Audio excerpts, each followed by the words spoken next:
ఓం మహాగణాధిపతయే నమః. ఓం గురుభ్యో నమః. ఓం శ్రీమాత్రే నమః. మనం ఈరోజు 22వ తేదీ నుంచి 28వ తేదీ వరకు ఉన్నటువంటి గ్రహస్థితి ఏ విధంగా ఉంది, మరియు ఈ యొక్క గ్రహస్థితి రీత్యా మంచి ఫలితాలు ఏమున్నాయి, జాగ్రత్త పడవలసినవి ఏమున్నాయి అనేటువంటి విషయాలు చెప్తుంది నేనైనప్పటికీ కూడా చెప్పిస్తుంది సాక్షాత్ లలిత అమ్మవారిగా భావిస్తూ ముందుగా గ్రహస్థితి చూసుకుందాం. కుంభంలో రాహువు, మీనంలో శని, మేషంలో శుక్రుడు చంద్రుడితో కలిసినాడు 22వ తేదీ. 23, 24, 25, 26, 27, 28 తేదీల కల్లా మేషం నుంచి కర్కాటక రాశిలోకి మారుతాడు. మరియు అదేవిధంగా రవి, గురు, బుధులు కలిసి ఉన్నారు. ఇప్పుడు ప్రస్తుతం మిథునంలో 23వ తేదీకి కర్కాటకంలోకి మారుతాడు. ఇక కుజుడు, కేతు సింహంలో కలిసి ఉన్నారు. ఈ యొక్క గ్రహస్థితిని అనుసరించి ఒక్కొక్కరికి ఎటువంటి ఫలితాలు వస్తాయనేటువంటి విషయాలు ఇప్పుడు మనం తెలుసుకుందాం. కర్కాటక లగ్నము, కర్కాటక రాశి. కర్కాటకం వారికి కనుక చూసుకున్నట్లయితే రాస్యాధిపతి అయినటువంటి చంద్రుడు 22వ తేదీ దశమ స్థానంలో శుక్రుడితో ఉన్నందుకు 22వ తేదీ చాలా కీలకం మీకు. అంటే ఉద్యోగ అవకాశాలు రావడానికి చాలా బాగా యోగిస్తుంది. ముఖ్యంగా 22వ తేదీ కొత్త ఉద్యోగం కోసం ప్రయత్నం చేస్తున్నట్లయితే. అలాగే ధన కుటుంబ విషయాల్లో 2వ స్థానంలో కుజుడు, కేతు ఉన్నందుకు ధన విషయంలో ముఖ్యంగా కుటుంబ సభ్యులకి, అందులోని ముఖ్యంగా సంతానం యొక్క ఫ్రెండ్స్కి లేదా సంతానానికి లేదా ఉద్యోగంలో ఎవరికైనా మీరు ధనం ఇచ్చేటువంటి విషయాల్లో, ధన సంబంధించిన ట్రాన్సాక్షన్స్ విషయంలో కొంత జాగ్రత్తగా ఉండండి.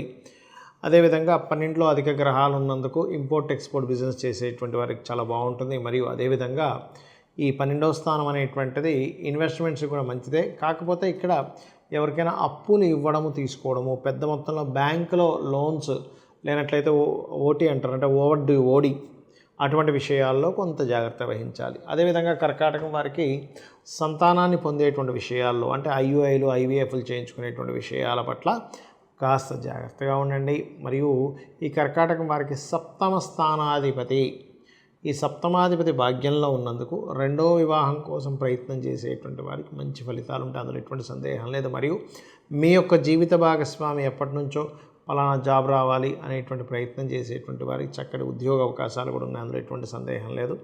మరియు కాస్త వాహనాల మీద వెళ్ళేటప్పుడు మాత్రం కొద్దిగా కించిత్ జాగ్రత్తగా ఉండండి. అదేవిధంగా ఫ్యాషన్ రిలేటెడ్, బ్యాంకింగ్ రిలేటెడ్ ఇట్లాంటి రంగాల్లో ఉండేటువంటి వారికి, ఇటువంటి రంగాలకు సంబంధించిన వాటిలో ఉండేటువంటి వారికి చాలా చక్కటి ఫలితాలు రానున్నాయి. ఇక అంటే కొత్త ఉద్యోగ అవకాశాలు కూడా రానున్నాయి. ఇక మరొక విషయం ఏంటంటే ఇక్కడ గమనించుకున్నట్లయితే ఈ పంచమాధిపతి కుజుడు కేతువుతో కలిసి ఉండడము, ఈ కాంబినేషన్ అనేటువంటిది ప్రత్యేకంగా మీకు ఎంత మీరు సుబ్రహ్మణ్యేశ్వర స్వామిని గణపతిని చేసుకుంటే అన్ని విధాలు బాగుంటుంది. చాలామంది నన్ను అడుగుతున్నటువంటి కొన్ని ప్రశ్నలకి, వాళ్ళ సందేహాలకు కూడా ఇప్పుడు నేను మీకు సమాధానం చెప్తాను. మొట్టమొదటిగా ఇప్పుడు మనకి మౌఢ్యమి నడుస్తుంది. మౌఢ్యమిలో ఎటువంటి పనులు చేయాలి, ఎటువంటివి చేయకూడదు అనేటువంటి కన్ఫ్యూజన్ ఉంది. అసలు మనకి ధర్మసింధు, నిర్ణయ సింధు గ్రంథాలలో ఏమని చెప్పారు, ఎందుకంటే అవి ప్రామాణికం. మనకి గృహప్రవేశాలు లేనట్లయితే మనకి వివాహాలు, ఇటువంటి శుభకార్యాలకి మాత్రమే. అంతేగాని చాలామంది తెలియక జాబ్లో జాయిన్ అవ్వాలా వద్దా అండి అని అడుగుతుంటారు. జాబ్లో జాయిన్ అవ్వడానికి మీకు సంబంధం లేదు. అలాగే ఏదైనా కొత్త బిజినెస్ ప్రారంభించడానికి పనికిరాదు. మళ్ళీ మీరు జాబ్లో జాయిన్ అవ్వడానికి ఇబ్బంది ఏం లేదు. కొత్త వ్యాపారం ప్రారంభిస్తున్నాము, కొద్దిగా మౌఢ్యమి సమయంలో మంచిది కాదు. అదేవిధంగా మరొక విషయం ఏంటంటే నిత్యం చేసేటువంటి కర్మలకి మౌఢ్యమికి సంబంధం లేదు. ఇది ముఖ్యంగా గుర్తుపెట్టుకోవడం. అదేవిధంగా ఈ మౌఢ్యమి రోజు, ఈ మౌఢ్యమి సమయంలో ఈ నెల రోజుల పాటు ఉన్నటువంటి గురువు అస్తంగత్వ దోషము, ఈ గురువు అస్తంగత్వ దోషంలో ఉన్నప్పుడు మీ జన్మజాతకంలో గనక గురువు అస్తంగత్వ దోషంలో ఉన్న జాతకం అయినట్లయితే అది లగ్నం నుంచి ఎన్నో అధిపతో దానికి సంబంధించిన విషయంలో జాగ్రత్తగా ఉండాలి. అంటే మేషం వారైతే ఇన్వెస్ట్మెంట్స్ విషయంలోని, వృషభం వారైతే షేర్ మార్కెటింగ్ అండ్ వ్యాపారాల విషయాల్లో, మిథునం వారైతే జాబ్ విషయంలోని, కర్కాటకం వారైతే కాస్త అప్పులు ఇవ్వడం బ్యాంకు ద్వారా అప్పులు, అదేవిధంగా తండ్రి గారి విషయంలో, లాంగ్ జర్నీస్, హైయర్ ఎడ్యుకేషన్ విషయంలో, సింహం వారైతే కాస్త మీరు షేర్ మార్కెటింగ్ అండ్ సంతానాన్ని పొందేటువంటి అంశాల్లో, కర్కాటకం వారు మీరు ఏదైనా ఒక ప్రాపర్టీ కొనుగోలు లేదా వివాహం ఎలాగో చేసుకోరు, బట్ అటువంటి నిర్ణయాలు తీసుకునే విషయంలోని, తులవారు కనుక తీసుకున్నట్లయితే కన్యావారికం అది. తులవారికి ఏంటంటే ముఖ్యంగా మీరు ఏదైనా అప్పులు ఇవ్వడం, తీసుకోవడం, అగ్రిమెంట్స్ రాసుకోవడం ఇట్లాంటి విషయాల్లో. అదేవిధంగా వృశ్చికం వారికి ధన సంబంధించిన మరియు ఈ విషయాల్లో, సంతాన సంబంధించిన విషయాల్లో, ధనస్సు వారు ఏదైనా ప్రాపర్టీ తీసుకునే విషయంలో, మకరం వారు ఇన్వెస్ట్మెంట్స్, సిబ్లింగ్స్ విదేశాలకు వెళ్ళేటువంటి అంశాల్లో, కుంభం వారు ఫైనాన్షియల్ మ్యాటర్స్ విషయంలో, మీనం వారు కెరీర్ విషయంలో. అంటే ఎందుకు చెప్తున్నానంటే, ఇక మరొక విషయం ఏంటంటే, గోచారంలో మనకి కుజుడు కేతువు కలిసి ఉన్నారు సింహంలో. మీ పర్సనల్ చార్ట్లో కనుక కుజుడు కేతువు మేషంలో కానీ, సింహంలో కానీ, వృశ్చికంలో కానీ, ధనస్సులో కానీ, కుంభంలో కానీ కలిసి ఉన్నట్లయితే కాస్త జాగ్రత్తగా ఉండాలి. ఎందుకంటే గోచారంలో ఏ గ్రహాల యొక్క కలయిక ఉందో అది మీ పర్సనల్ చార్ట్లో ఉన్నప్పుడు అది కనెక్ట్ అవుతూ ఉంటుంది.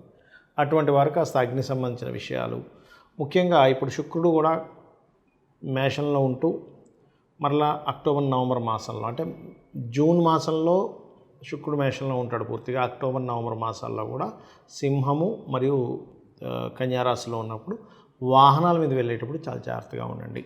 కాస్త వాహనం మీద ప్రయాణం చేసేటప్పుడు స్కందుణ్ణి గణపతిని తలుచుకొని వెళ్ళినట్లయితే అది ఫ్లైట్ కానివ్వండి, ఎయిర్ప్లేన్ మన బస్ కానివ్వండి, ట్రైన్ కానివ్వండి, మీ ఓన్ వెహికల్ మీద వెళ్తున్నా కూడా కాస్త జాగ్రత్తగా ఉండాలి. ఎందుకంటే వాహనాలకు కారకుడైన శుక్రుడు ఈ రెండు గ్రహాలతో కలిసి ఉన్నప్పుడు ఇటువంటి ఫలితాలు ఇస్తాడు.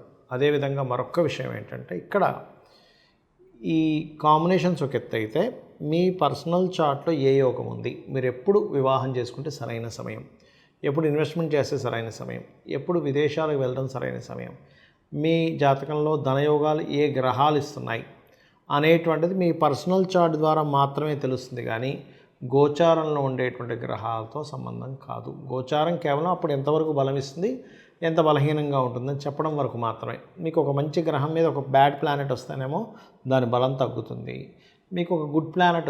ఇక మరొక విషయం ఏంటంటే, గోచారంలో మనకి కుజుడు కేతువు కలిసి ఉన్నారు సింహంలో.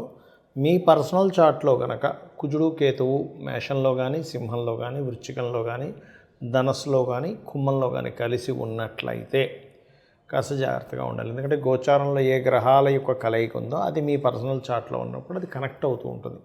అటువంటి వారు కాస్త అగ్ని సంబంధించిన విషయాలు, ముఖ్యంగా ఇప్పుడు శుక్రుడు కూడా మేషంలో ఉంటూ మరలా అక్టోబర్ నవంబర్ మాసంలో, అంటే జూన్ మాసంలో శుక్రుడు మేషంలో ఉంటాడు పూర్తిగా, అక్టోబర్ నవంబర్ మాసాల్లో కూడా సింహము మరియు కన్యారాశిలో ఉన్నప్పుడు వాహనాల మీద వెళ్ళేటప్పుడు చాలా జాగ్రత్తగా ఉండండి.